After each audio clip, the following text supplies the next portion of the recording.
आज हमारे prime minister ने यही जोक ऑफ द ईयर है कि आप माइनस ग्रोथ रेट के ऊपर बैठकर आप भारत को कह रहे हैं कि जी आप हमारी पॉलिसी जो है वो वहां पे इम्प्लीमेंट करें।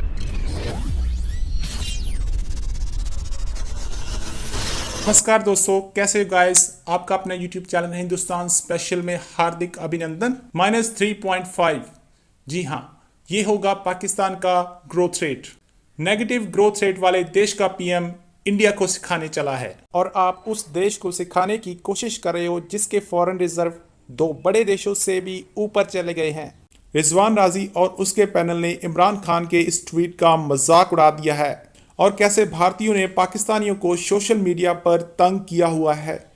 इस वीडियो में यह भी बताया गया है कि कैसे इमरान खान की सरकार पाकिस्तान में गधों की संख्या बढ़ने पर बहुत खुश है। तो चलिए दोस्तों, आज की वीडियो की तरफ चलते हैं। Thank you. आज इससे बड़ी आज ये खबर हो सकती है कि भारत ने कल से पाकिस्तान की 5वीं पुश्त की जो जंग है उसके ऊपर ऊधम मचा रखा है और हम चुप करके बैठे हुए हैं।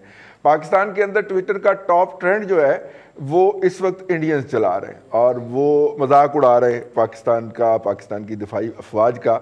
और हमने भी अल्लाह बख्शे एक 5वीं पुश्त की पूरी कोर बनाई हुई है, लेकिन अभी तक वो ट्रेंड हम रिमूव नहीं करवा सके। 36 घंटे हो गए हमें, लेकिन इस पे बात हो सकती थी। लेकिन आज इकोनॉमिक सर्वे ऑफ पाकिस्तान आया जी, लेकिन 1.9% नेगेटिव का जो फोरकास्ट है, जो इस वक्त एशियाई तरक्याती बैंक, वर्ल्ड बैंक, IMF वगैरह कह रहे हैं कि पाकिस्तान की जो GDP ग्रोथ रेट है वो 1.9% रहेगी। डॉक्टर हफीज पाशा कहते हैं ये 1.9% तो कुछ भी नहीं है, हम 3.5% नेगेटिव में जा रहे हैं। उस सूरत में हमारे हफीज शेख साहब फरमाते हैं 0.4% रहेगी। हो सकता है कि मई 2021 के अंदर वो बैठ के कहें मैंने तो झूठ बोला था, ठीक है, तो फिर वो चले जाएं, उनको कौन पूछ सकता है, वो जनाब टेक्नोक्रेट है। बात जिसके बाद फिर मैं अपने मेहमानों को लूंगा वो ये कि उन्होंने कहा कि जी 2500 अरब रुपए की कंट्रक्शन आई है इकोनॉमी GDP के अंदर, यानी कि हमारा जो GDP है वो सुकड़ा है 2500 अरब रुपया। मेरा ख्याल है इसके बारे में भी वो दुरुस्त नहीं फरमा रहे। मुमताज भट्टी साहब, आज ये उन्होंने कहाँ पेश किया जी ये इकोनॉमिक सर्वे?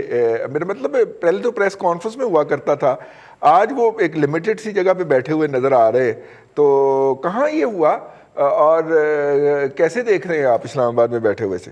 तेल की कीमतों की कमी के हवाले से बात हुई, मईशत के ऊपर इसके कोई असरात, आम आदमी को भी कोई फायदा। मईशत को तो तब उसके कोई फायदा होता अगर आपकी मईशत परफॉर्म कर रही होती। आपकी इकॉनमी तो परफॉर्म ही नहीं कर रही थी, सो आप वो एडवांटेज भी नहीं ले सके और फिर आम आदमी तक ट्रांसलेट नहीं हो सका। इट मीन्स कि आपकी हुकूमती मशीनरी जो है वो ना किरायों के अंदर कमी हुई, ना अशियाए खुर्दोनोश की जो कि हमेशा तेल के साथ बढ़ जाती थी, बढ़ती आई हैं माजी में, वो वापस अपनी जगह पे नहीं कीमतें ले जा सके आप। प्राइस कंट्रोल मैकेनिज्म आपका पूरे चारों सूबों में फेल हो गया, AJK और गिलगित बल्चिस्तान के अंदर भी। देखिए, अब बहुत सारी चीज़ें मीडिया के ऊपर नहीं आ रही। जो कुछ बलूचिस्तान के अंदर हो रहा है वो ये अगर मीडिया पे नहीं आ रहा तो इसका मतलब ये नहीं कि नहीं हो रहा।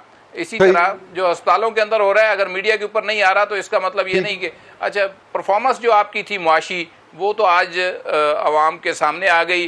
वो जो आप बुलंदो बांग दावे करते थे, मैं तो उस मिनिस्टर को ढूंढता फिर जो कह दीजिए इमरान खान की बरकत से बारिशें शुरू हो गई हैं और चीज़ें बेहतर होनी शुरू हो गई हैं, तो आप ये किसके खाते में डालना है, इसका भी जवाब आकर दे दें भट्टी साहब। और फिर कॉन्ट्राडिक्टरी स्टेटमेंट देखें। इंतहाई अफसोस की बात यह है रिजवान राजी साहब, आज हमारे प्राइम मिनिस्टर ने यही जोक ऑफ द ईयर है कि आप माइनस ग्रोथ रेट के ऊपर बैठकर आप भारत को कह रहे हैं कि जी आप हमारी पॉलिसी जो है वो वहाँ पे इम्प्लीमेंट करें, जिस तरह से हमने लोगों तक पैसे पहुँचाए हैं, और उसको कह रहे हैं जिसकी फॉरेन रिजर्व जो हैं वो 2 कंट्रीज से ऊपर चले गए हुए हैं, तो आप उसको बिठा उधर हमसायों को सिखा रहे हैं। अगर आपको कुछ आता है तो यहाँ पे इम्प्लीमेंट करें।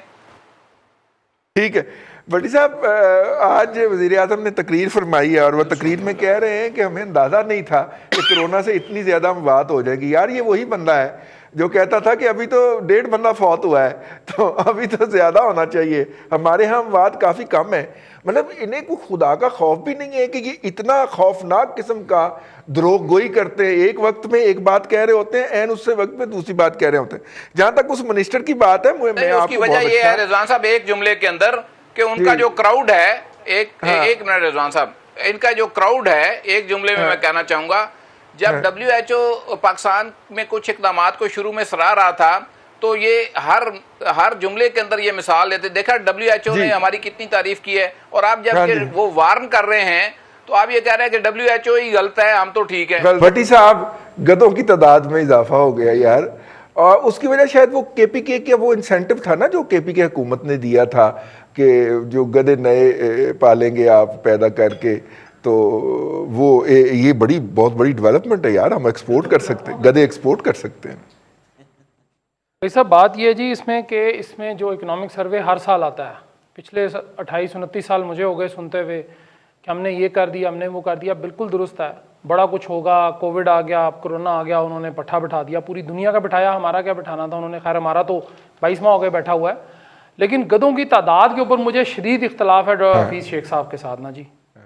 उसकी वजह ये उन्होंने कहा शायद 1 लाख गधे बढ़ गए हैं, मेरा ख्याल है इतना ही शायद, अगर मैं, लेकिन 1 लाख की उनकी फिगर गलत है जी। उसमें वजह यह है कि कुछ वफाकी हुकूमत के अंदर जो तादाद है उनमें बहुत ज़्यादा है, वो 60-70-150 के करीब वो लगा लें आप, तो 1,150,000 के करीब होंगे। वो फिगर उन्होंने गलत कोट की है, जिस तरह बाकी फिगर्स उन्होंने गलत बयानी से आज हमें बताया।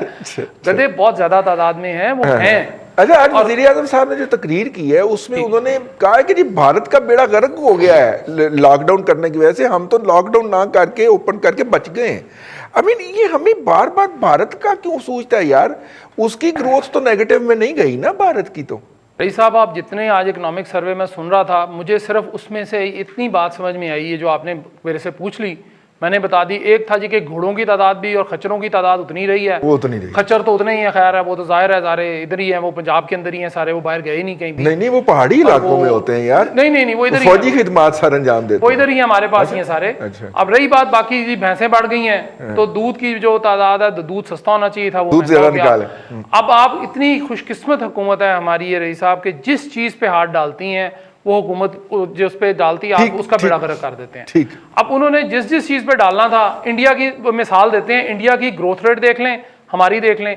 इसमें इकोनॉमिक सर्वे में मुझे सिर्फ ये बात नहीं समझ आती कि इसमें आम आदमी को तो कुछ समझ में नहीं आता कि ग्रॉस डोमेस्टिक प्रोडक्ट क्या चीज होती है, GDP क्या है, उससे आम आदमी का क्या है। पूरी दुनिया में पेट्रोल सस्ता हो रहा है, हमारे मिल ही नहीं रहा सस्ता होने के बाद। पूरी दुनिया में चीजें जो खाने पीने की थी वो कम हो रही, हमारे मुल्क में मुसलसल बढ़ती जा रही हैं। इसी तरह आप ये देख लें कि हमने जो GDP है या जो भी आप उसको नाम दे दें, उससे आम आदमी का क्या फायदा होता है इस इकोनॉमिक सर्वे का, मुझे सिर्फ हफीज शेख साहब वो बता दें। कोई फायदा नहीं हुआ, सिर्फ फिगर्स ऊपर नीचे करके कि जी हम माइनस में चले गए।